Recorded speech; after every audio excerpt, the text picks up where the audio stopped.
The teacher Zidane never forgot. The letter that never stops coming. For 45 years, Madame Dupont has received the same letter every autumn. It arrives without fail, handwritten in careful script, signed by her former student, who became the most elegant footballer the world has ever seen. But the letter doesn't talk about goals or trophies, championships or accolades. It talks about something far more important. It talks about patience, observation, and the art of seeing beauty in small moments. It talks about lessons learned, not on football pitches, but in a cramped first-grade classroom in Marseille's most forgotten neighborhood. This is the story of how one teacher's simple philosophy became the foundation of football genius, and why the world's most famous player still considers himself her student. September 1978. École primaire Paul Éluard, La Castellane. The building was already old when Zinedine Zidane first walked through its doors, paint peeling from the walls, windows cracked from stones thrown by frustrated teenagers. It wasn't a school that appeared in education magazines or won awards for innovation. It was a place where society's forgotten children went to learn the basics of survival. Madame Dupont had been teaching first grade there for 12 years, watching waves of immigrant children struggle with French language, French culture, and French expectations. At 35, she was small in stature, but enormous in presence. The kind of teacher who could command a room full of 6-year-olds with nothing more than a raised eyebrow. But the autumn of 1978 brought her a student unlike any she had encountered before. Zinedine Zidane was different from the moment he entered her classroom. Not because he was more difficult. Actually, he was remarkably quiet and well-behaved. He was different because of how he observed everything. While other children focused on their lessons, Zinedine's eyes would wander constantly. He watched dust particles dance in sunbeams streaming through the window. He studied the patterns of rain on glass. He followed the flight paths of birds outside, his head turning slowly as if tracking invisible movements. At first, I thought he had attention problems, Madame Dupont later recalled. But then I realized he wasn't distracted, he was learning. He was reading the world in a way I'd never seen a child read it before. Like many children from immigrant families, Zinedine struggled with traditional academic subjects. Reading was particularly difficult. The Arabic alphabet his parents used at home bore no resemblance to French letters, and the sounds didn't match the visual symbols on the page. Week after week, Madame Dupont watched him stare at simple sentences as if they were complex mathematical equations. His frustration was visible, but silent. He never complained, never acted out, just sat quietly with his small hands folded, trying to decode mysteries that came easily to his classmates. Other teachers might have labeled him a slow learner. Madame Dupont saw something different. The revelation came during an October afternoon reading lesson. The class was working through a story about autumn leaves, and Zinedine was struggling to read the word golden, doré in French. As he stammered over the syllables, Madame Dupont noticed something remarkable. His eyes weren't looking at the page. They were looking out the window at the courtyard, where actual golden leaves were falling from an actual tree, creating actual golden patterns on the actual ground. "Zinedine," she said gently, "what do you see outside?" He looked up, surprised to be asked about something other than the troublesome text. "I see the leaves dancing, madame. They spin 3 times before they land." Leaves don't dance. But Madame Dupont walked to the window and watched carefully. The boy was right. The leaves did seem to spin exactly 3 times as they fell. That afternoon changed everything. Instead of forcing Zinedine to read about golden leaves, Madame Dupont took him outside to observe actual golden leaves. Instead of describing movement with words, she encouraged him to watch movement with his eyes. Instead of learning language through symbols, he began learning language through experience. "I realized that Zinedine's mind worked differently," she explained years later. He needed to see the thing before he could read the word. He needed to understand the concept before he could grasp the symbol. This was revolutionary teaching for 1978. Educational theory emphasized standardized methods, uniform approaches, one-size-fits-all solutions. Madame Dupont threw out the textbook and invented a completely personalized curriculum for one small boy who saw the world in patterns.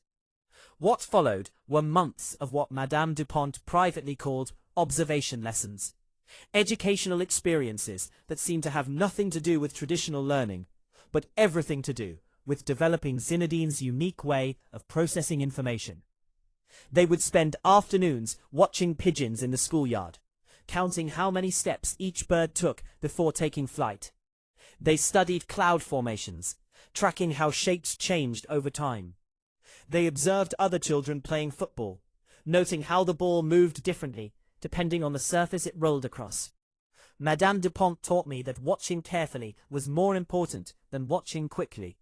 Zidane would later write in his annual letter, "She showed me that if you really observe something, really see it, you can understand it in ways that other people miss."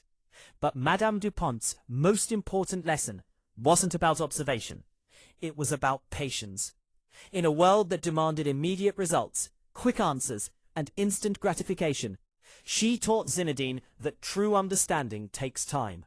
When he struggled with arithmetic, instead of pushing for faster calculations, she taught him to sit quietly until the answer revealed itself. When he couldn't remember vocabulary words, instead of drilling him with flashcards, she encouraged him to wait until the right word found him. Patience isn't waiting for something to happen, she would tell him. Patience is giving something time to become what it's supposed to be. This philosophy would later become the foundation of Zidane's playing style. The ability to wait for the perfect moment, to let the game come to him rather than forcing his will upon it. Madame Dupont never watched football and knew nothing about sports, but she unknowingly provided Zinedine with the cognitive tools that would make him extraordinary on the pitch. The observation skills she developed in him translated directly to reading defensive formations. The patience she taught him became his ability to wait for the perfect pass. The pattern recognition she encouraged became his supernatural anticipation. "Everything I learned to do with a football, I first learned to do with my eyes in Madame Dupont's classroom," he wrote in his 1995 letter. "She taught me to see space, to understand movement, to recognize the moment when chaos becomes opportunity." By the end of first grade, Zinedine had become not just a competent student, but an exceptional one. More importantly, he had developed a learning methodology that would serve him throughout his life. The ability to observe carefully, wait patiently, and trust that understanding would emerge naturally. Other teachers marveled at the transformation. The boy who had struggled to read simple sentences was now devouring books, not because he had memorized words, but because he had learned to see the stories behind the symbols. "Madame Dupont didn't teach me to read," Zidane reflected in his 2001 World Cup victory letter. "She taught me how to see. Once I could see properly, reading became automatic." The letters began in 1979, when 8-year-old Zinedine wrote his first thank you note to his former teacher. They continued through his youth career. His professional debut, his international breakthrough, his Real Madrid transfer, his World Cup victories, his coaching success. Every September 15th, the anniversary of his first day in her classroom, a new letter would arrive.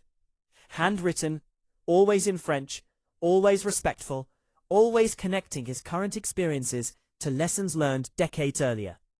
The letters became treasures for Madame Dupont, who kept them in a special box and read them whenever she doubted the impact teachers could have on their students' lives.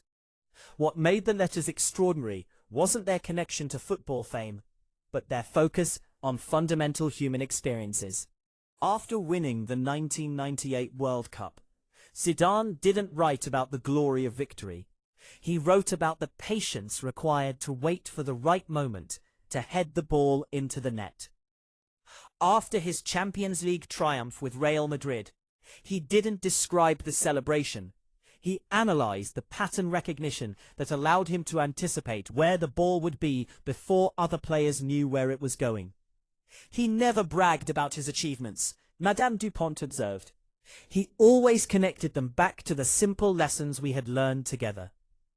It was as if he wanted to remind himself that all success begins with seeing clearly and waiting patiently. Over the decades, the letters revealed Zidane's evolution from student to philosopher.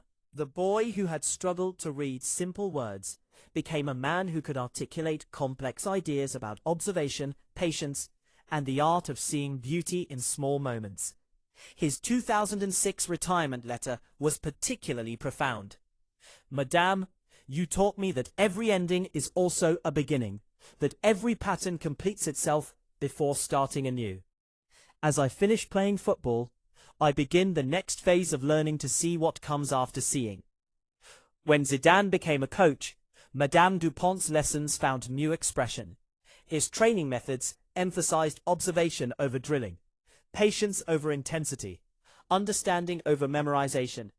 Players were encouraged to watch carefully, wait for the right moment, and trust their natural instincts. Coach Zidane taught us to see the game differently, explained Real Madrid midfielder Luka Modric. He didn't give us rigid instructions. He helped us observe patterns and recognize opportunities. It was like he was teaching us to read football, the way someone might teach reading to children. In 2019, when Madame Dupont turned 87, Zidane made a pilgrimage to Marseille to visit his former teacher in person. It was their first meeting in over 30 years, but the connection was immediate and profound. They sat in her small apartment, surrounded by boxes of his letters, talking not about football, but about the fundamental questions that had always fascinated them. How do we learn to see? What does it mean to wait patiently? Where does understanding come from? He was still the same observant boy, Madame Dupont reflected after the visit. Still watching carefully, still asking thoughtful questions, still trying to understand the patterns that connect everything together. Even today, approaching 90, Madame Dupont continues to receive her annual letter from the most famous footballer in the world. The most recent one, written after his final departure from Real Madrid coaching, contained a familiar theme. Madame, you taught me that learning never ends, that every experience is a classroom, that the best students remain students forever. Madame Dupont's influence extends far beyond one famous student. Her patient, observational teaching methods have been studied by educators worldwide, demonstrating that individualized attention and respect for different learning styles can unlock potential that standardized approaches miss. But her greatest legacy lives in the man who never forgot that all greatness begins with the simple ability to see clearly and wait patiently for understanding to emerge.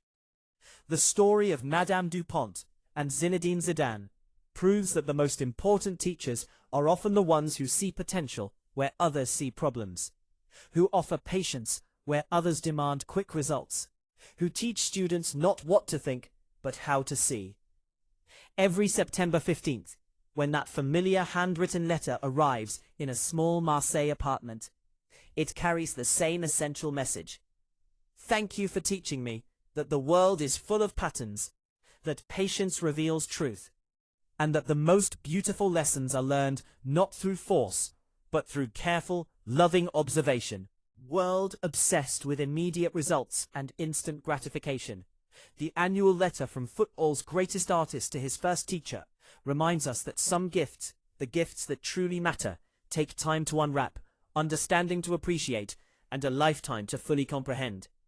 The boy who couldn't read became the man who could see everything. And every year he remembers to thank the teacher who showed him how.